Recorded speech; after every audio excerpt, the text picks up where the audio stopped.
Hello students, this is Dr. Anju Beniwal, government Meera girls college Udaipur. आज हम BA second year के paper first research methodology में से सहभागी अवलोकन पार्टिसिपेंट ऑब्जर्वेशन को पढ़ेंगे। सबसे पहले हम देखते हैं कि ऑब्जर्वेशन किसे कहते हैं। It deals with the 5 major sensory organs and their functioning: sight, smell, touch, taste and hearing. This doesn't involve measurements or numbers, but instead characteristics. अवलोकन के अंदर हमारे जो 5 सेंसरी ऑर्गन्स होते हैं, देखना, सूंघना, स्पर्श करना, टेस्ट करना और हियर करना, ये जो सेंसरी ऑर्गन्स होते हैं इनका उपयोग किया जाता है। And this doesn't involve measurements और नंबर्स। इसके अंदर कुछ भी चीज़ें मापने का या नंबर्स का कोई भी रोल नहीं होता, बल्कि इसके अंदर कैरेक्टरिस्टिक्स यानी कि गुणों का अध्ययन किया जाता है। सामाजिक विज्ञानों के अनुसंधानों में क्षेत्र अध्ययन का अत्यधिक महत्व है। फील्ड स्टडी जो है वो बहुत ही इम्पॉर्टेंट मानी जाती है। जहाँ सामाजिक, राजनीतिक, आर्थिक, धार्मिक कोई भी घटना हो, उस घटना का अध्ययन क्षेत्र में ही जाकर किया जाता है, जिसके परिणाम स्वरूप जो अनुसंधान करता होता है, रिसर्चर होता है, उसको तथ्यों का संकलन, उनकी प्रामाणिकता एवं सत्यता के आधार पर कर सकता है। क्षेत्रीय कार्य में अध्ययनकर्ता स्वयं सक्रिय होकर भाग लेता है। वह क्षेत्र में अध्ययन के लिए कुछ प्रविधियों को काम में लाता है और प्रविधियों के बिना अनुसंधानकर्ता तथ्यों का संकलन प्रामाणिक रूप से नहीं कर सकता।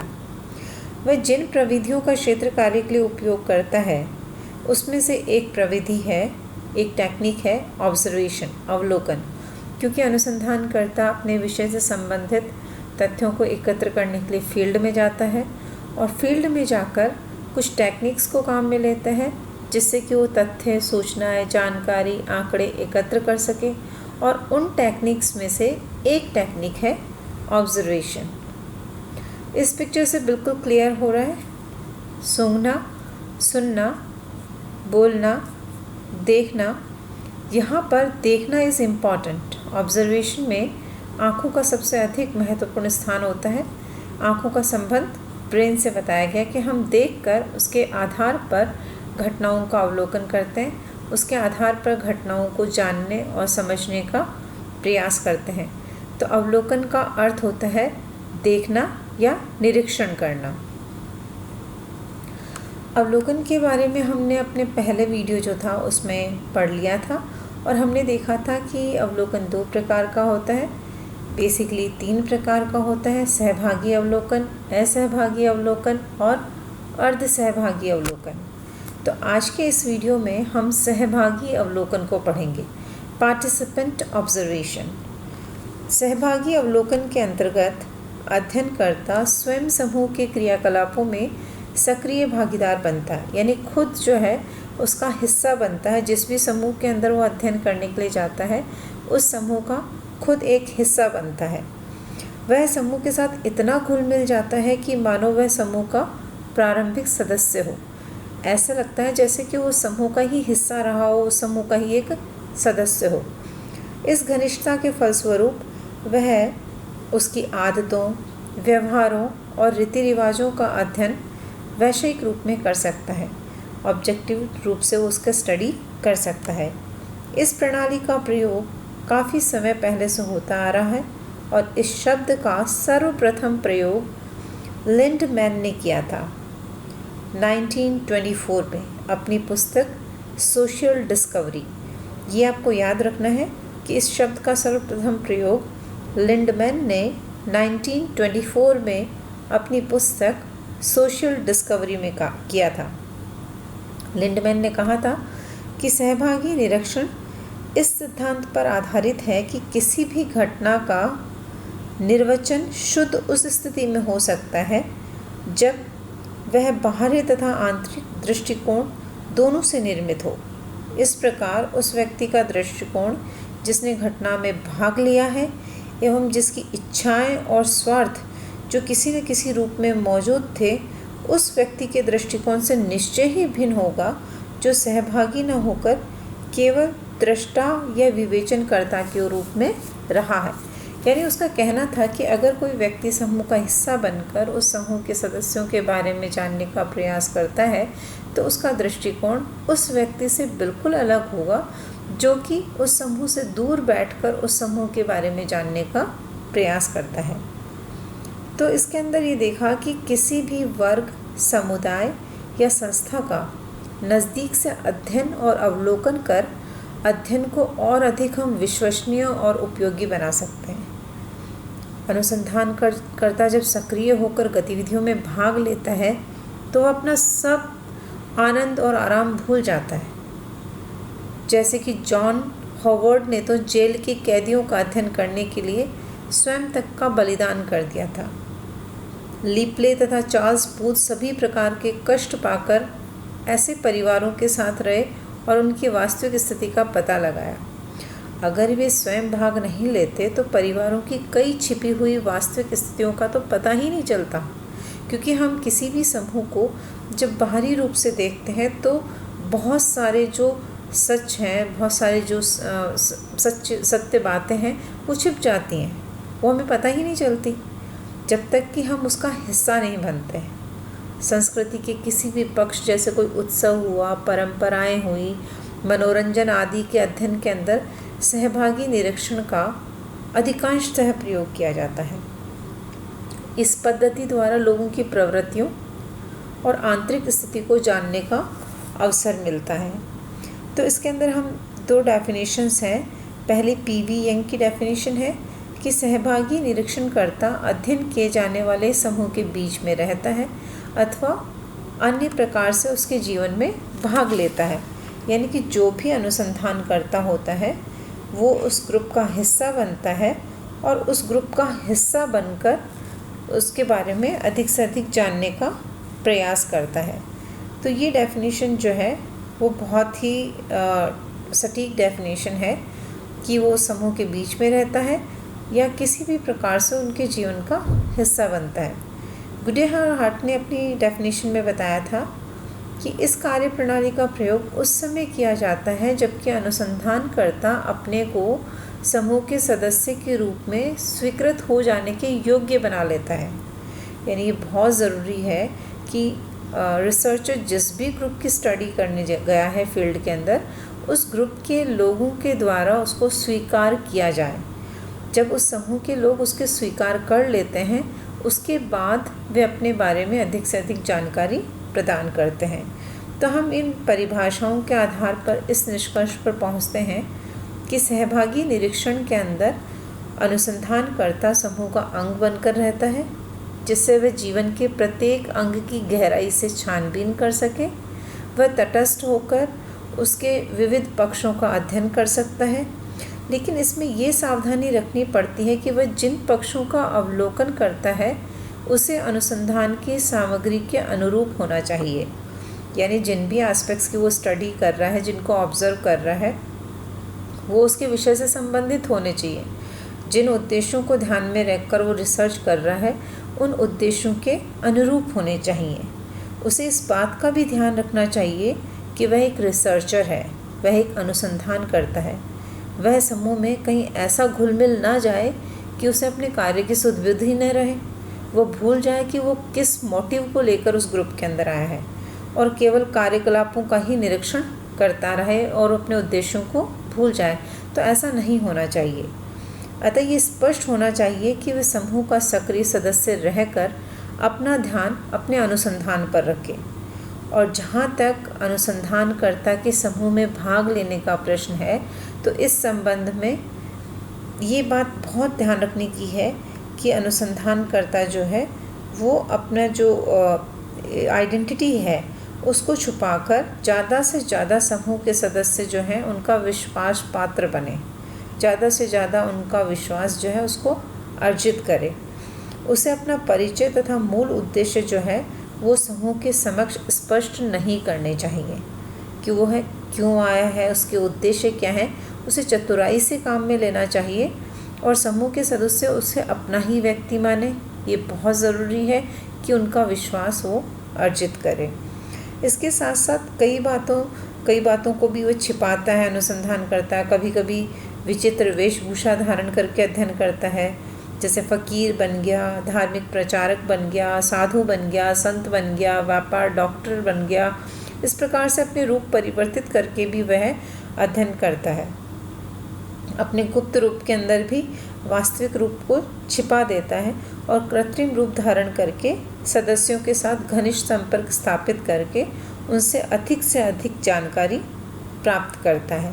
तो ये बहुत ज़रूरी है कि किस प्रकार से अनुसंधानकर्ता रिसर्च के दौरान अपनी आइडेंटिटी को छुपाकर लोगों के बारे में ज़्यादा से ज़्यादा जानने का प्रयास करता है।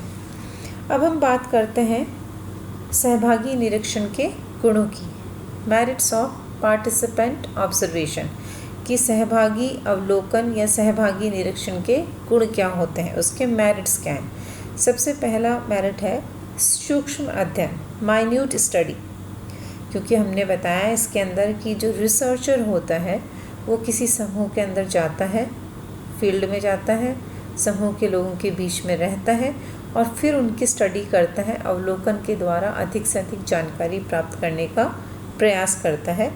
तो इसके अंदर वह समूह के सदस्यों के साथ में घनिष्ठ संपर्क स्थापित करता है। इससे सूक्ष्म अध्ययन करने का अवसर मिल जाता है। वह सदस्यों के आंतरिक जीवन का भी पता आसानी से लगा लेता है, क्योंकि वह स्वयं समूह का सदस्य बनकर उनकी विभिन्न गतिविधियों में भाग लेता है। वह न केवल ऑब्जर्व करता है बल्कि उसका हिस्सा बनके खुद भी गतिविधियों में भाग लेता है। ऐसा अवसर अन्य पद्धतियों में संभव नहीं है, क्योंकि अन्यत्र प्रत्यक्ष संपर्क स्थापित करने का प्रश्न ही नहीं उठता। इसलिए ये जो पद्धति है, ये जो टेक्निक है, वो बहुत इम्पॉर्टेंट होती है, क्योंकि वह समूह का सदस्य ही नहीं बनता बल्कि समूह की विभिन्न गतिविधियों में भी भाग लेता है। और जब समूह के सदस्य जो हैं वो उनका जब वो हासिल कर लेता, विश्वास हासिल कर लेता है, तो उसके बाद वो माइन्यूट से माइन्यूट जो चीज़ें हैं उनको ऑब्जर्व कर सकता है। नेक्स्ट है स्वाभाविक व्यवहार का अध्ययन, स्टडी ऑफ नेचुरल बिहेवियर। जब हम किसी से पहली बार मिलते हैं तो हो सकता है कि हम अपने आप को आर्टिफिशियली उसके सामने प्रेजेंट करें, क्योंकि एक होता है कि स्टेटस अपना एक इमेज जो कॉन्शियस होते हैं हम लोग कि हमारी इमेज ख़राब नहीं होनी चाहिए।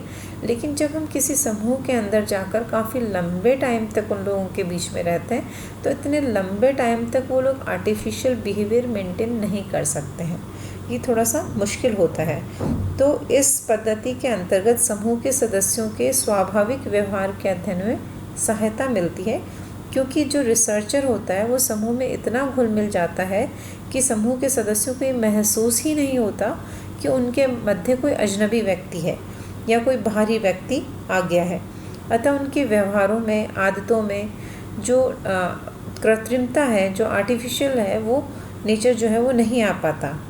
और कृत्रिमता न आने के कारण अनुसंधानकर्ता का अध्ययन जो होता है वो सरल हो जाता है और वो उनके स्वाभाविक व्यवहार का अध्ययन कर पाता है। नेक्स्ट है परंपराओं और रिवाजों का वास्तविक अध्ययन, the real study of traditions and customs. जो अनुसंधानकर्ता होता है वह समूह का परंपराओं तथा रीति रिवाजों का वास्तविक चित्रण अवलोकन द्वारा प्राप्त कर सकता है। कुछ रिवाज ऐसे होते हैं जिनका प्रदर्शन सामान्यतः खुले रूप में नहीं किया जाता, किसी विशेष उत्सवों पर सामूहिक समुदायों में नहीं किया जाता है। उनका वास्तविक ज्ञान तभी हो सकता है जबकि अनुसंधानकर्ता को यह मौका सहभागी के रूप में मिले। कुछ रीति रिवाज, परंपराएं ऐसा होते हैं जो कि परिवार के सदस्यों के बीच ही संपादित किए जाते हैं। तो उस कंडीशन के अंदर जब अनुसंधानकर्ता को परिवार के सदस्य के रूप में स्वीकार कर लिया जाता है तो वह उन रीति रिवाजों और परंपराओं का अध्ययन कर सकता है, अन्यथा नहीं। नेक्स्ट है महत्वपूर्ण सामग्री का संकलन करना, कलेक्शन ऑफ इम्पॉर्टेंट मटेरियल। सहभागी निरीक्षण का ये एक और सबसे बड़ा गुण है कि इसके द्वारा महत्वपूर्ण सामग्री का संकलन किया जाता है। जीवन के विविध पक्षों का जीता जागता चित्रण जो है वो अनुसंधानकर्ता को महत्वपूर्ण सामग्री प्रदान करता है। कभी कभी बहुत पैसा खर्च करने पर भी मूल्यवान सामग्री हाथ नहीं लगती, वहाँ इसके अंतर्गत निरीक्षणकर्ता बिना खर्च किए उपयोगी व महत्वपूर्ण सामग्री को आसानी से प्राप्त कर सकता है। नेक्स्ट है विश्वसनीयता, रिलायबिलिटी। इसमें संग्रह की गई सूचनाएं अधिक विश्वसनीय होती हैं क्योंकि निरीक्षणकर्ता स्वाभाविक रूप में घटनाओं को रिकॉर्ड करता है। इसके अतिरिक्त वह घटनाओं का पुनः निरीक्षण करके उनकी सत्यता की जांच भी कर सकता है। क्योंकि वह समूह का हिस्सा होता है तो हो सकता है कि एक बार देखने में उससे गलती हो जाए, लेकिन चूंकि उस समूह में ही रह रहा है तो वापस से उसकी सत्यता की जांच कर सकता है कि जो उसने देखा था वो सही है या गलत है। और वैसे भी हम कहते हैं कि कानों सुनी बातों की अपेक्षा आंखों देखी बातें अधिक विश्वसनीय होती हैं। सरल व सुविधाजनक अध्ययन, ईजी एंड कन्वीनियंट स्टडी। सहभागी अवलोकन असहभागी अवलोकन की अपेक्षा अधिक सरल और सुविधाजनक है क्योंकि अध्ययनकर्ता निरीक्षक के रूप में नहीं जाता, वह समूह के बीच बस जाता है, उसका हिस्सा बन जाता है। अतः समूह के सदस्य ना तो उसकी उपस्थिति का विरोध करते हैं और ना ही उस पर किसी प्रकार का संदेह करते हैं। तो उस कंडीशन के अंदर उसके लिए अध्ययन करना सरल और सुविधाजनक हो जाता है। तो हम देखते हैं कि सहभागी अवलोकन के निम्न गुण हैं। सूक्ष्म अध्ययन, इससे माइन्यूट स्टडी होती है। स्वाभाविक व्यवहार का अध्ययन किया जाता है। परंपराओं और रिवाजों का वास्तविक अध्ययन किया जाता है। महत्वपूर्ण सामग्री का संकलन किया जाता है। अधिक विश्वसनीय होता है। सरल और सुविधाजनक अध्ययन होता है। अब हम देखते हैं कि सहभागी अवलोकन के दोष क्या हैं। What are the demerits of participant observation? किसी भी पद्धति को लीजिए जहाँ उसके गुण होते हैं वहाँ उसमें कुछ न कुछ दोष भी होते हैं। तो सहभागी अवलोकन के भी कुछ दोष होते हैं जिसमें से प्रमुख निम्न प्रकार से हैं। पहला है सूचना संकलन का संकीर्ण क्षेत्र, the narrow field for the collection of information. इस निरीक्षण के अंतर्गत सूचना प्राप्ति का क्षेत्र छोटा हो जाता है। कारण यह है कि समूह के सभी सदस्यों में अनुसंधानकर्ता घनिष्ठता नहीं बढ़ा सकता। कुछ सदस्य ही उसके विश्वसनीय मित्र बन पाते हैं और उनसे ही वह अधिकांश सूचना प्राप्त करता है। बाकी सदस्य मानो उसके लिए गौण ही होते हैं, जबकि उन लोगों का रोल जो होता है वो भी इम्पॉर्टेंट होता है।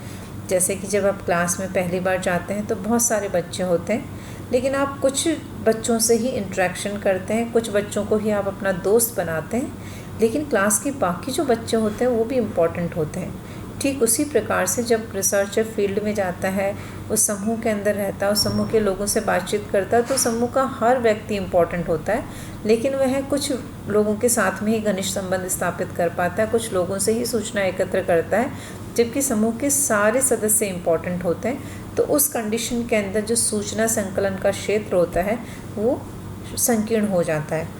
नेक्स्ट है व्यक्तिगत प्रभाव, पर्सनल इन्फ्लुएंस। जब कभी अनुसंधानकर्ता का समूह के व्यक्तियों में महत्वपूर्ण स्थान हो जाता है तो उन लोगों के स्वाभाविक व्यवहार में परिवर्तन आ जाता है, यानी कि उनका जो ओरिजिनल बिहेवियर है वो चेंज होना शुरू हो जाता है। ऐसी स्थिति में वह अनेक स्वाभाविक व्यवहारों का अध्ययन नहीं कर पाता। दैट नेचुरल, अगर हमारे बीच में कोई बाहर का व्यक्ति आ जाता है तो हमारे व्यवहार में परिवर्तन आना शुरू हो जाता है। और ये बहुधा उन समुदाय में होता है जहाँ पर निरक्षरता अधिक है, जहाँ लोग कम पढ़े लिखे होते हैं। वे लोग निरीक्षणकर्ता को सब कुछ समझ बैठते हैं, उनमें घबराहट और भय उत्पन्न हो जाता है और वे अपनी बात को व्यक्त नहीं कर पाते। ऐसी स्थिति बड़ी ही संकटमय होती है क्योंकि जिस उद्देश्य से अनुसंधानकर्ता अध्ययन करने के लिए आया था वह उद्देश्य ही असफल हो जाता है, लोग उसको फिर सपोर्ट नहीं करते हैं। तो ऐसी कंडीशन के अंदर अनुसंधानकर्ता के लिए जानकारी, सूचना इकट्ठा करना थोड़ा मुश्किल होता है। नेक्स्ट इज पूर्ण सहभागिता असंभव, फुल पार्टिसिपेशन इम्पॉसिबल।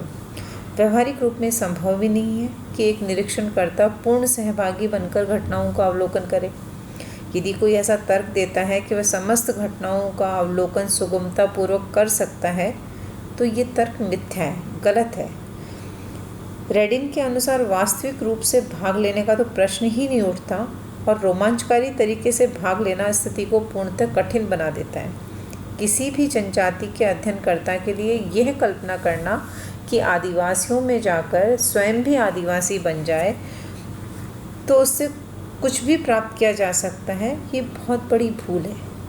वह समुदाय के दल में पूर्ण रूपेण भाग नहीं ले सकता। वह अपना ध्यान समूह की विभिन्न क्रियाओं पर केंद्रित करने की कोशिश करता है, फिर भी उसका ध्यान मूल समस्या से कुछ सीमा तक हट ही जाता है। मतलब पॉसिबल नहीं है कि वो फुली पार्टिसिपेशन जो उसके अंदर शो कर सके, कहीं ना कहीं वो अपने उद्देश्यों से भटक जाता है। नेक्स्ट है अभिनति की संभावना, पॉसिबिलिटी ऑफ बायसनेस। सक्रिय सहभागी बन जाने के कारण निरीक्षणकर्ता समूह से भावात्मक एकीकरण स्थापित कर लेता है, कहीं ना कहीं इमोशनली अटैच हो जाता है। वह समूह के सुख दुख, विपत्तियों, हर्ष आदि में भाग लेता है, जिससे उसका झुकाव व आकर्षण उनकी ओर बढ़ जाता है। समूह के सदस्यों के साथ घनिष्ठता बढ़ने से उनके प्रति सहानुभूति भी पैदा हो जाती है, जिससे उसका जो वैज्ञानिक दृष्टिकोण है वो धीरे धीरे गायब हो जाता है। वैज्ञानिक दृष्टिकोण ये कहता है कि आपकी अध्ययन में वैषयिकता यानी ऑब्जेक्टिविटी होनी चाहिए। ऑब्जेक्टिविटी का मतलब है कि जो जैसा दिख रहा है उसका ही अध्ययन करना, लेकिन क्योंकि वो इमोशनली उन लोगों के साथ में अटैच हो जाता है तो काफ़ी चीज़ें छुपा जाता है और वह समुदाय में प्रतिष्ठा को प्राप्त करने की कोशिश करता है, ना कि उनके व्यवहार को देखने की। तो कई बार वो उनके व्यवहारों को भी पूर्ण रूप से सही रूप से बता नहीं पाता है, उनके प्रति उसके अंदर कहीं ना कहीं लगाव हो जाता है, सहानुभूति हो जाती है, तो काफ़ी सारी चीज़ों को वो छुपाने की कोशिश करता है। इससे जो वैज्ञानिक दृष्टिकोण है वो ख़त्म हो जाता है। नेक्स्ट है समय खाने वाली प्रणाली, यानी कि टाइम कंज्यूमिंग मेथड है। इस अवलोकन के अंतर्गत समूह से घनिष्ठ संपर्क स्थापित करना, और संपर्क स्थापित करने में बहुत अधिक समय लगता है। वह अचानक ही समूह से संपर्क स्थापित नहीं कर सकता। ये नहीं कि आप एकदम से किसी ग्रुप में गए और किसी समूह में गए और समूह के लोगों ने आपको एक्सेप्ट कर लिया और अपने बारे में जानकारी देना शुरू कर दिया। एक्सेप्टेंस जो है उसमें बहुत टाइम लगता है, और उसके बाद उन परिस्थितियाँ जो होती हैं उन परिस्थितियों में अपने आप को ढालने में भी उसको काफ़ी टाइम लग जाता है। लास्ट वन इज़ सीमित प्रयोग, लिमिटेड यूज़। सहभागी निरीक्षण का प्रयोग साधारणतः समूह में ही किया जाता है। जो साधारण समूह होते हैं उन्हीं समूह में किया जाता है। विशेष प्रकार के समूह जैसे कि अपराधियों के समूह हैं, उनका निरीक्षण करने के लिए कोई भी अनुसंधानकर्ता स्वयं अपराधी नहीं बन सकता। ऐसी परिस्थिति में यह पद्धति उसके लिए उपयुक्त नहीं हो सकती। जैसे कि अगर आपको टेररिस्ट का अध्ययन करना है, टेररिस्ट के ग्रुप का अध्ययन करना है, या फिर डाकुओं का अध्ययन करना है, तो ना तो आप टेररिस्ट बन सकते हैं ना डाकू बन सकते हैं। तो कुछ ऐसी घटनाएं होती हैं, कुछ ऐसे समूह होते हैं जिनका कि हिस्सा अनुसंधानकर्ता रिसर्चर नहीं बन सकता, तो वहाँ पर इस पद्धति को काम में नहीं लिया जा सकता।